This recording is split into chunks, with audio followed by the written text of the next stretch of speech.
Hello everyone, welcome back to Science Free. In this tutorial, we are gonna learn how to simplify algebraic fractions, which involve multiplication and division. Whenever we are solving algebraic fractions, which involve multiplication, we want to always multiply the numerators from both sides together. Since all the numerators are multiplying together, we can draw a horizontal line to place them together on. Here we got b squared for the first letter of the numerator on the left, which means it is multiplying by itself 2 times. We want to write it as b times b. In case you're wondering about the dots, that's just another way of writing multiplication. There is an a here. Since a is not being raised to any other power than 1, we just need to write back the letter a after the b squared. We have b raised to the power of 4, which means b is being multiplied by itself 4 times. We can write a dot in front of the letter a term and place it after.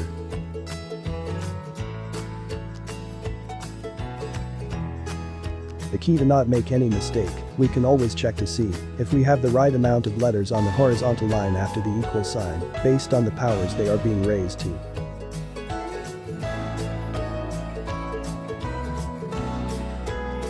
Okay guys, so far we are doing great. We want to also now multiply the denominators together. The next step is to now identify and cancel like terms.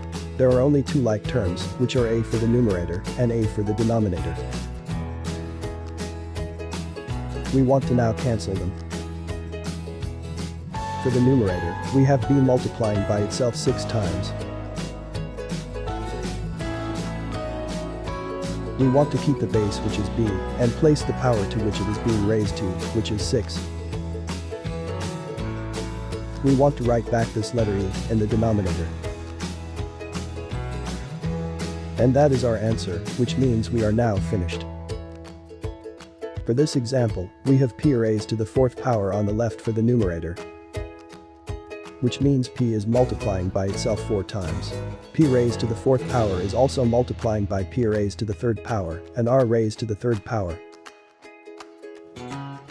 We can write an equal sign and draw a horizontal line to place the terms together on a horizontal line, since they are multiplying together.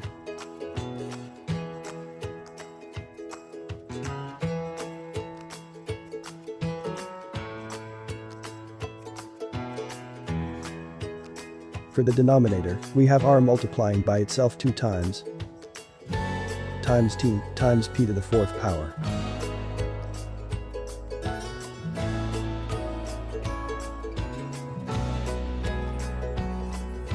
We need to now cancel like terms step by step.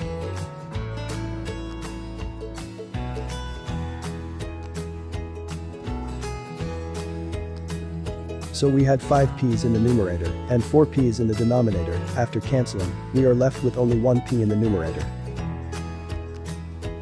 We can now cancel the r's. Cancelling the r's causes us to be left with 1 r in the numerator. Since we are left with p and r in the numerator, that means p is being multiplied by r.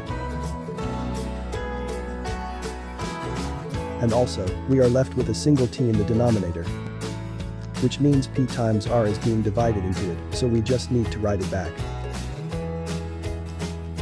Let's simplify this last example. If you notice, this sign is a division sign. Remember, when doing fractions that involve division, we always need to change the sign into a multiplication one and interchange the fraction on the right. If you notice carefully, the sign is being changed from division to a multiplication one. And also the fraction to the right have been interchanged. We had g squared for the numerator and g raised to the power of 3 times y raised to the power of 2 for the denominator. But now we have g raised to the power of 3 times y raised to the power of 2 for the numerator, and g raised to the power of 2 for the denominator. For the denominator on the left, we have v raised to the power of 2 times t times g squared. And for the denominator on the right, we have g raised to the power of 3 times y raised to the power of 2. We have to now write them together multiplying by each other in order on a horizontal line. We also do the same for the denominator.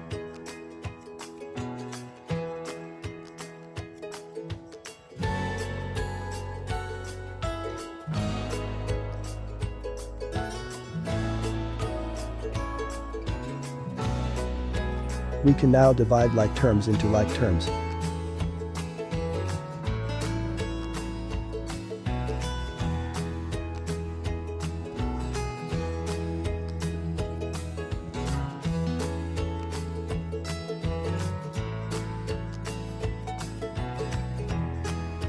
After simplifying, we got v squared times t times g cubed times y square over 3q. Thank you for watching.